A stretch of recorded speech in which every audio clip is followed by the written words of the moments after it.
This episode is brought to you by Kids Not For Sale, an organization that is dedicated to protecting children from sexual abuse in the state of Nevada. For more information about this organization or how you can help get involved, please go to kidsnotforsale.org. Hi, welcome back to a Trafficking Free America podcast. Today, I am joined with Joy Rodriguez with the U.S. Institute Against Human Trafficking. Joy, tell the audience who you are, why you're with us. Absolutely. Yes. So once again, I'm Joy, and I have the pleasure of working alongside with the U.S. Institute as the Director of Outreach. So really just cultivating and establishing relationships with our abolitionists, churches, and organizations so that we can all collectively get involved in this fight against human trafficking. Yeah, speaking of abolitionists, you know, this is actually what this season 3 is about. So Have you followed our podcast? We had our first season was about Ori's story. It was about a survivor story. We dove into knowing kind of the details of her life and kind of helping show a picture of how modern day trafficking kind of occurs. Right. Like, it's not this kidnapping it's usually sort of a coercion, usually taking advantage of vulnerabilities, often what kind of past those people are coming from with sexual abuse and stuff like that. So that really gives a kind of a picture of what not every victim, of course, is dealing with, but it gives a picture to help understand victims, survivors, so on and so forth, and also her journey of restoration, which a lot of people don't hear about, like, of how tough it is. They think it's like, I like to compare it to, it's like, it's not a God's Not Dead story, where it's like, it's a 2-hour film, by the end, this grand restoration. No, it takes a long process. Right. It kind of gives that realistic view. And then the second season talks about our Advocate series, which is helping the church understand what human trafficking is and how Jesus has called us to combat that. And what we do in that podcast is, if you watch along the Advocate series, you can do like a deeper dive into our podcast, and that's what that second season was about. It's a deeper dive with Francis Chan, with Kevin, our president, Kevin Malone, and Francis Chan talking about church getting involved with trafficking and whatnot. And then we do deeper dives into each episode, often talking with the survivors who are inside that story and whatnot. But then what we now are wanting to do is talk about our Abolitionist program. Right. Which is really our call to action to say, like, you've heard about human trafficking, you've heard the awareness, now you're ready to do something, right? So, Joy, what is our Abolitionist Project, and how can people get involved with it? Yeah, of course. So we know as an organization, we cannot do this alone in combating the demand for human trafficking, which is why we created the Abolitionist Project, really wanting to direct those who become abolitionists to make a tangible difference with the resources, training, and materials provided by us to them. And so we really want to be that central hub in creating a team of individuals who will become the movers, the shakers, the activists to take action immediately in their local community, whether that be taking an online course online for free through our website, or just volunteering at a safe home, painting something. It's the small things that make an impact. So we really want to get our abolitionists educated, enraged, and engaged to make that impact in their community. So we want to connect them with organizations and programs to prevent future trafficking. And we also want to help guide them and train them on how to provide victim care services to those who are in the life of exploitation. Yeah, and that's kind of what we're talking about, sort of 4 pillars almost. Right. And kind of 3 strategies, right? So the 4 pillars, like, you know, there's multiple things to do to fight human trafficking, by all means. Like, there's joining specifically the U.S. Institute, joining our efforts in our hub, helping us fundraise, helping us build more awareness tools, helping us share those awareness tools, so on and so forth. Yes. But when it comes to specific organizations, the things that we don't do at the U.S. Institute, but we need people plugging into these organizations, these partnered organizations that we're focusing on are foster care organizations, pregnancy care centers, safe homes, and drop centers, or Correct. As we kind of built our own program with the drop center, is our Project Reach Out program. So we're attacking that for now, and what we're going to do in this season is actually interview someone that kind of represents one of these agencies. Today, we can talking with Godly Daniel from A Door of Hope about foster care. Yes. Right? So that's an extremely important asset or extremely important strategy to fight human trafficking.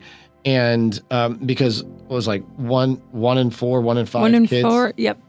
1 in 4, oh yeah, they fall into human trafficking. Yeah, and so that stat in itself is daunting, alarming. So that's by providing more foster homes and foster parents, like that's one huge way to dent the industry, right? Correct. So, but the strategy of how we're trying to ultimately end human trafficking, or at least provide a huge dent, is talk about these 3 aspects: prevention, which is like education, finding ways to keep, literally prevent the human future trafficking from happening. Yeah, correct. And then there's victim care and victim restoration. And there's a little bit of a difference between those two. Victim care is more like if you're currently caught in trafficking, currently in the life, how can we provide care for that?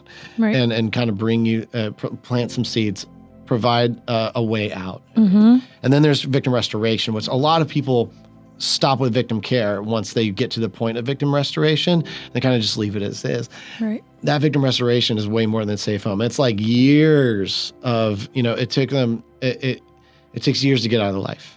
And so we want to focus on ways to help with that. So, but today we're going to be talking a lot about sort of in many ways, more prevention, sort of a victim care, because we're talking about foster care, right? So the way someone goes into foster care is they've been usually abused or neglected. And Godly talks about that in his interview. But while we're talking about prevention and kind of keeping this from happening, like a lot of times what's happening is that someone is in foster care, something has happened to them, and then they're they get pulled into trafficking, whether that's while they're currently in foster care, whether it's later in their life or something like that.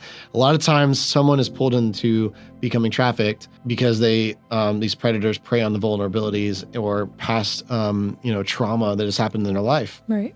And so by us having a better approach for providing care to these children in foster care, and more than just the young children, but also the teens and whatnot, that's providing prevention tactics, right? It's ultimately, we're not going to end trafficking overnight. That is accurate, yes. But we can end it through generations, right? Something that you'll hear in the interview that Godly actually said was, a lot of times these parents who have had their child taken away, they were also in foster care, or they were abused, they were trafficked, something along those lines. And is it like that surprising as we hear generational abuse, generational trafficking? There's only one way to stop that, really. It's to start a generation of that not happening. Right. And really breaking that generational pattern through those 3 things of prevention, victim care, and victim restoration. And at Kids Not For Sale and the U.S. Institute Against Human Trafficking, I feel like I should mention, as kind of the ones who feed this podcast, Trafficking Free America, we believe that Christ is the only one who can truly save. Yes. Christ is the answer to saving these victims, to saving everybody. And what God has called us to do is show the love that he provides us, right? This unconditional, like, it's not about a transaction, like you convert to Christianity and then your life will get better. Right. It's like we're supposed to love on them no matter what, right? The same way that God loves on us. And that is our mission. That's our goal. And so we're going to kind of talk about that in this interview. So I'm really excited to start. So we interviewed Godly right before this, and so we're really excited for you to listen to it. It's going to be like a 2-part episode. Yes. So make sure to look out for next week as we kind of finish everything up. But as you become an abolitionist with us, this is the kind of thing we're going to be plugging you into, so you can kind of get a good understanding of where we're going with it, why we're going with it, so on and so forth, right? Yes, and in order to get involved as an abolitionist, you can go on our website through the abolitionist category that we have. You can slide down there and fill out a form, and pretty much you can sign up to join our next webinar, which will go more into detail of who we are as an organization and what we can provide you actionable steps in volunteering opportunities in your community. And so once after you participate in that webinar, we will get you plugged in and provide you more information on how to really bring that prevention, bring that victim care, and again, that restoration. All right, let's talk with Godly. Yes. Godly, thanks for joining us, man. Yeah, thanks for having me, Jeremy. Thanks for having me, Johnny. Yes, of course. So I want you to go ahead and just tell us, what's your organization? Why are you possibly here today to talk to us? Well, my name is Godly, and the organization I work for is A Door of Hope. And A Door of Hope is a Christian foster care agency that licenses Christian homes all across Tampa Bay and actually down a little bit into the Suncoast region as well. So I assume I'm here because that ties very closely into human trafficking in our area as well. It does. And we want to. I do want to talk about that, but can you help us understand what is foster care right now? What is the modern day orphan? We've heard these terms and stuff like that, right, and everything. What are you? Isn't that the government? What is foster care here in Florida? Yeah, the term, I guess, orphan comes from the Word of God. So we take that from James chapter 1, verse 27. And so a lot of people in the church community know that word orphan and use it a lot when they're talking about a child that is displaced from their mom and dad for whether it be a temporary period of time or a long-term period of time. So the Bible doesn't differentiate between that, and it doesn't have the term foster care. But so a lot of people in the church community will use orphan.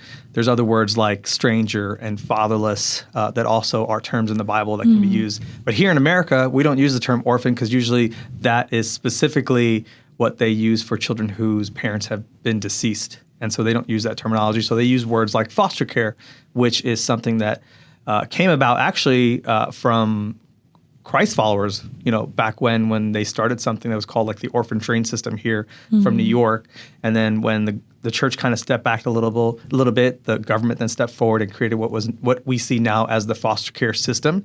And the foster care consists of licensed foster homes and licensed according to state government standards. Then there's shelters that are also licensed homes according to state standards. And there's group homes that are also licensed homes according to state standards. And just different levels of need of those homes as well. So there's different levels, level 1, level 2, level 3, depending on the behaviors of a child and what a person is trained to handle. Also medical foster care and things like that. So those are different aspects of foster care in our world. Now, what foster care looks like in the United States, roughly overall, there's probably 400,000 kids in foster care across the United States. And in Florida, there's probably roughly 20,000 children in the foster care system.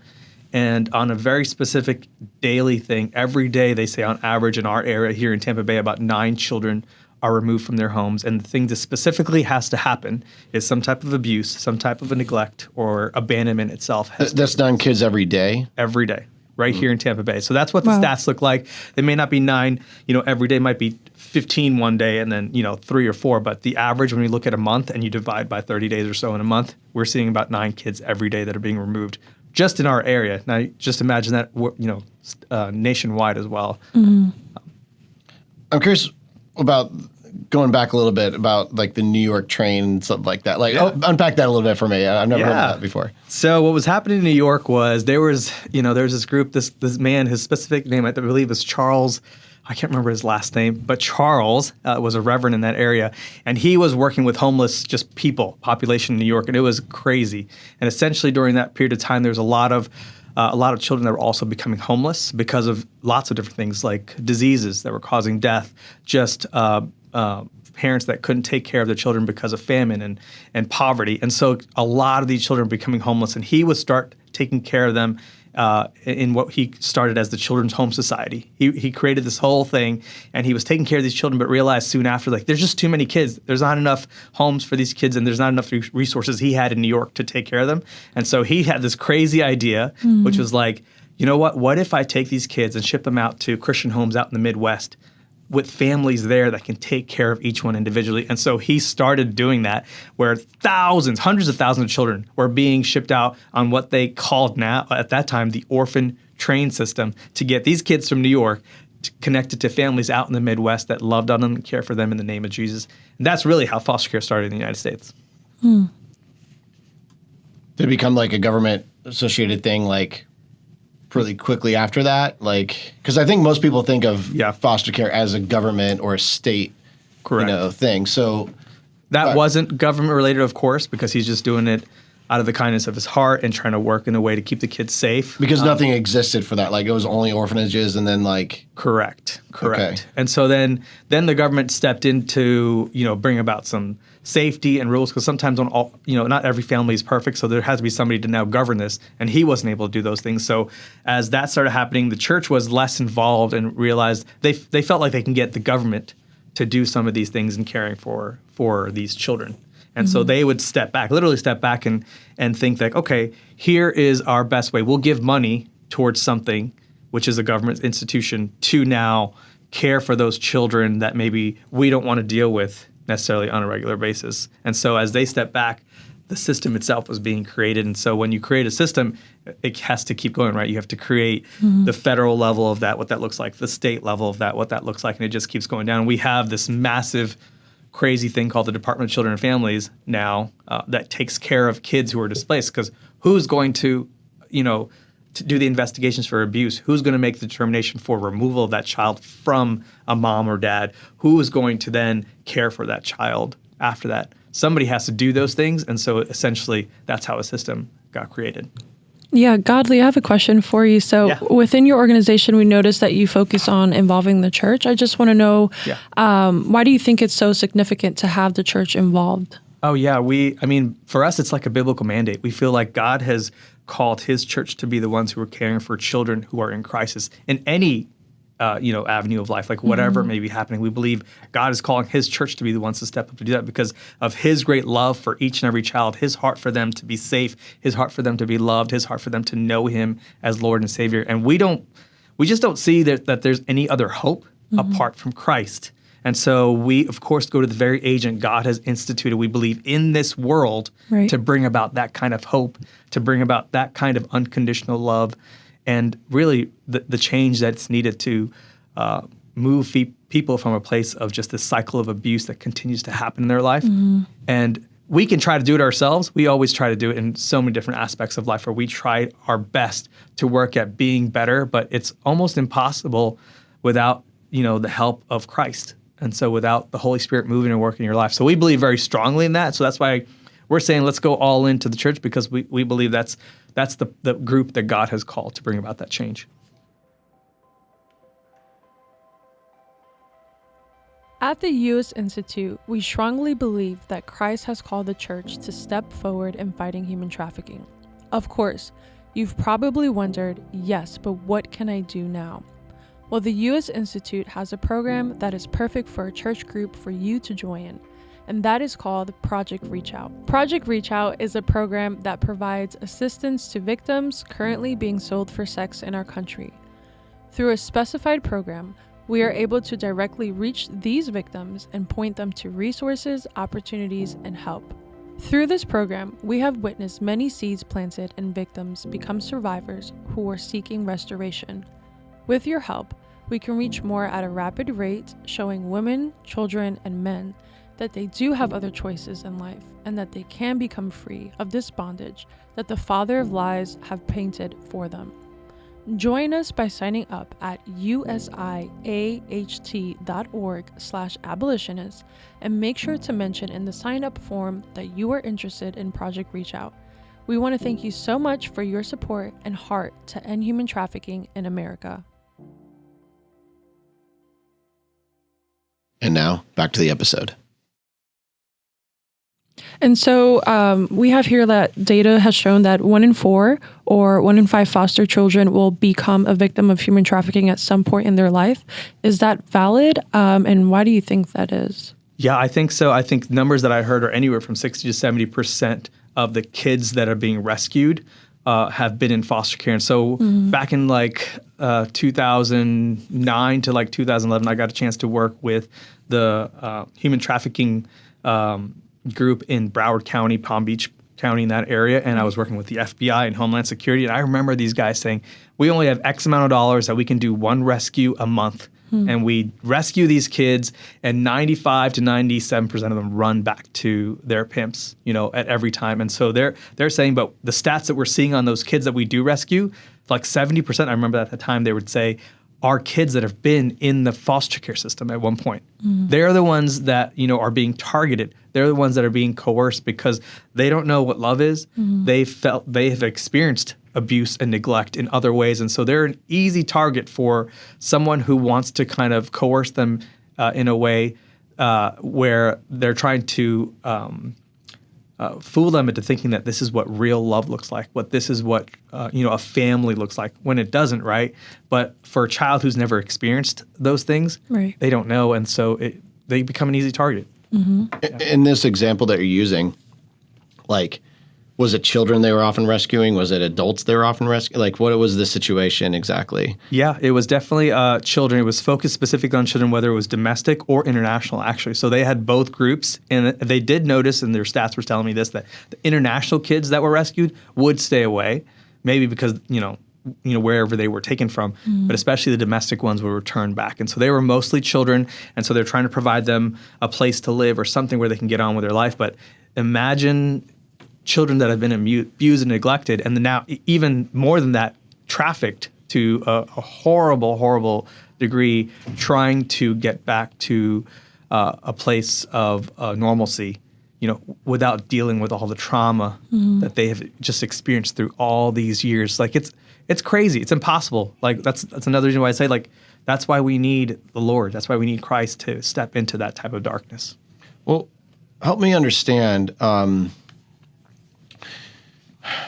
Like, it makes sense of why these children are being coerced easily, right, into a trafficker's hands or a pimp's hand or something like that. But, like, help us understand, like, if they're in foster care in the system, how are they being coerced at all? Like, are they being kidnapped? Are they, like, what is the situation of how they end up from foster care to that? Is it like after they were in foster care? Or like what is usually the case? Right. It can be in so many different places. It can be when they're at home with mom or returned back in different ways. But the different things that we're seeing is this trafficking group is very strategic in how they do things. So they're training up even young children to go into middle schools, to go into high schools, and bring these kids out. They're training them to go into shelters and to go into group homes and literally speak to these other girls and even boys about a way to escape or a different life or different opportunity,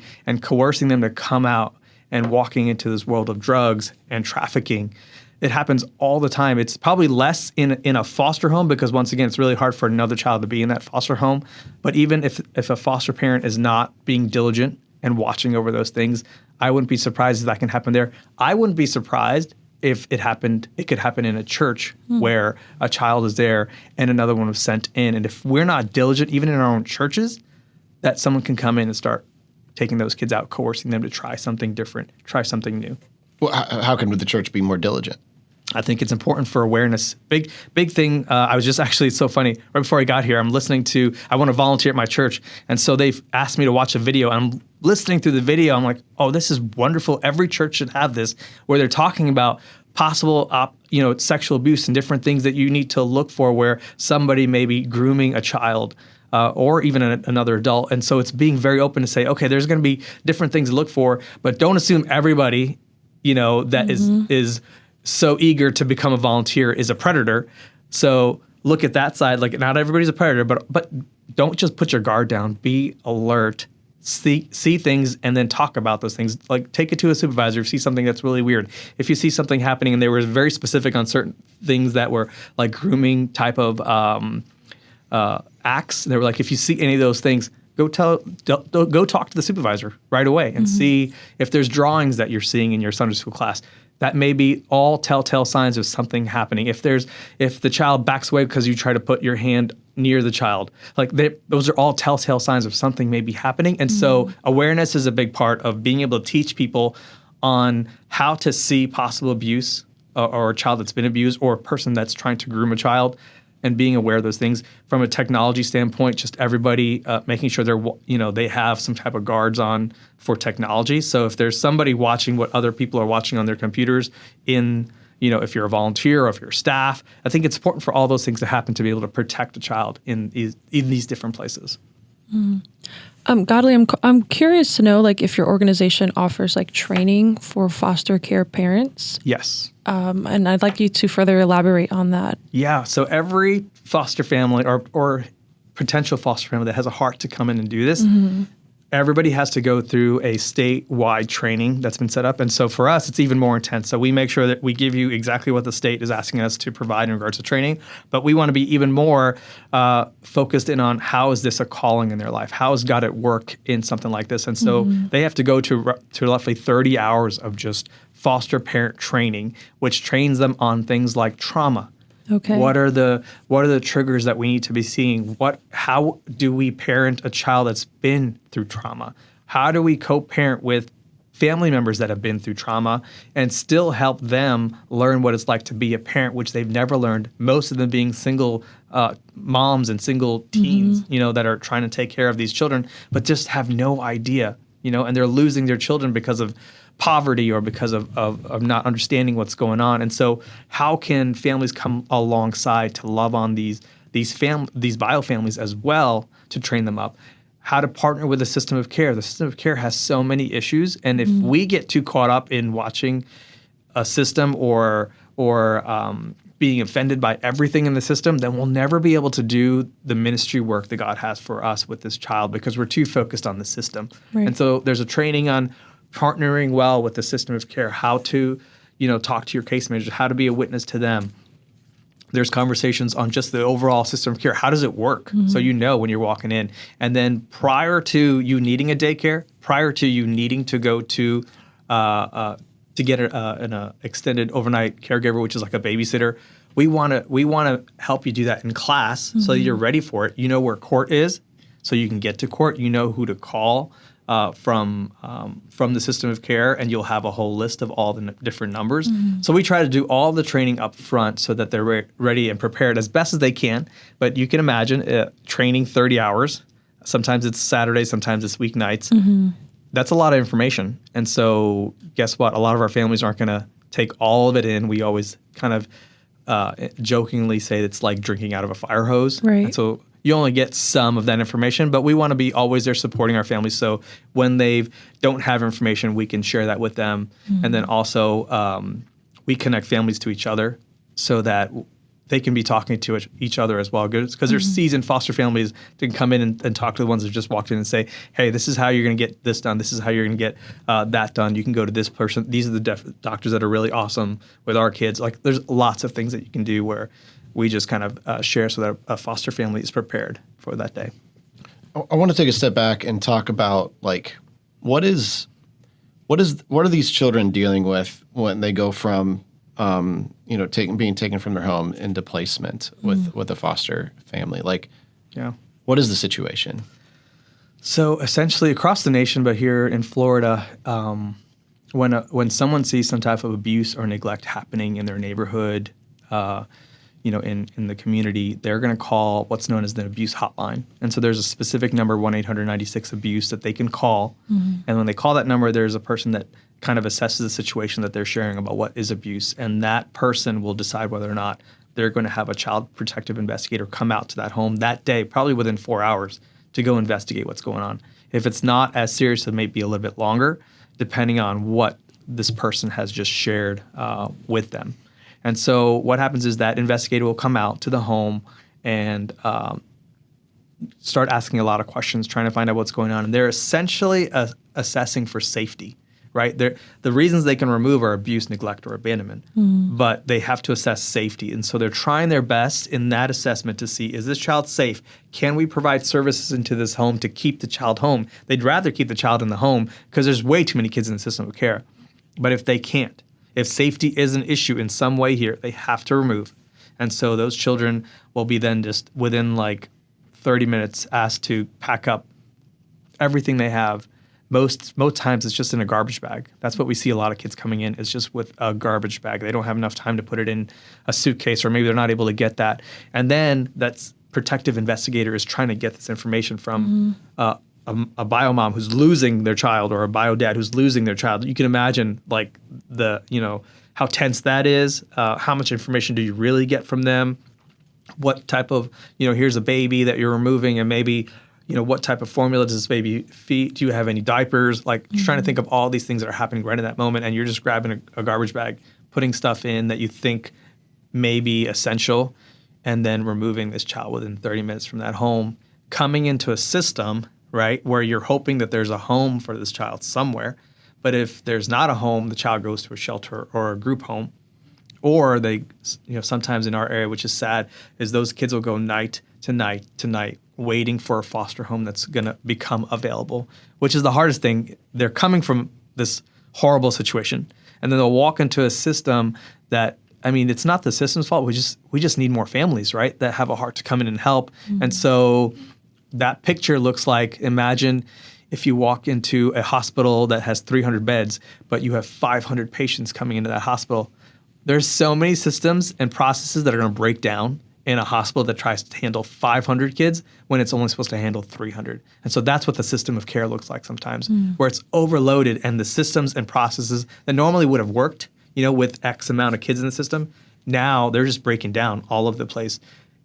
Parts that are overwhelmed or stressed out, those parts are going to break, right? And so when you lose even more people from the system to help, it becomes even harder. And so it's a crazy thing that they're walking into, but our hope is that we'll have more and more people in the community that see what's going on, that are aware of what's going on, and get engaged in some way where we will have more beds, more homes than the number of kids coming into the system. And then you'll see a system that can really care and love for kids, and then for us specifically, in the name of Jesus.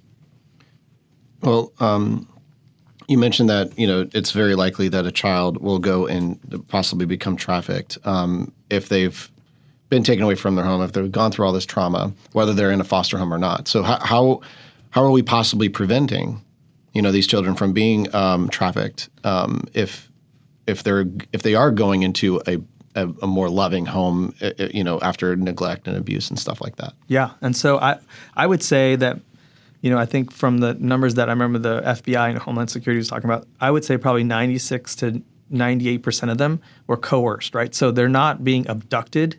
Maybe 2 to 3% are being abducted and taken into a life that they don't, but most of them are coerced. And so that's why foster care is such a target.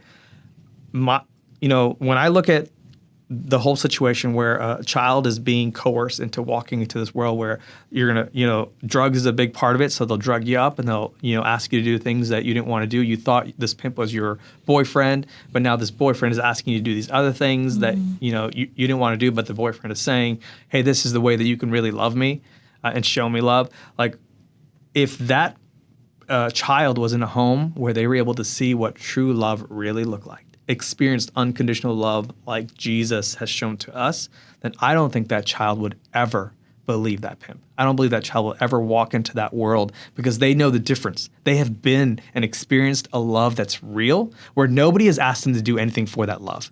It was just given to them without even being asked. And now this person is asking them to do something out of love, and they'll know that that's not real. That's not what I want from my life. And that's my hope, is that the more we engage with those kids and show them real love, unconditional love, Christ-like love, and then they'll never walk into this world of trafficking. Thank you for listening to this episode. This podcast is brought to you by supporters that are helping fund the awareness and education about human trafficking in the United States. In this episode, we would like to thank Elder Naharo, Christina Benedict, Amanda Dumas, and, my apologies if I mispronounce this name, Katia Ventura D'Amito. If you would like to help support the Trafficking Free America podcast, which is brought to you by the U.S. Institute Against Human Trafficking and Kids Not for Sale, please click on the link below in our description. This concludes part 1 of our interview with Godly Daniel from A Door of Hope. Please tune in next week as we discuss more about fighting human trafficking by caring for children and teens in foster care. Thank you for listening. This concludes part 1 of our interview with Godly Daniel from A Door of Hope. Please tune in next week as we discuss more about fighting human trafficking by caring for children and teens in foster care. Thank you for listening.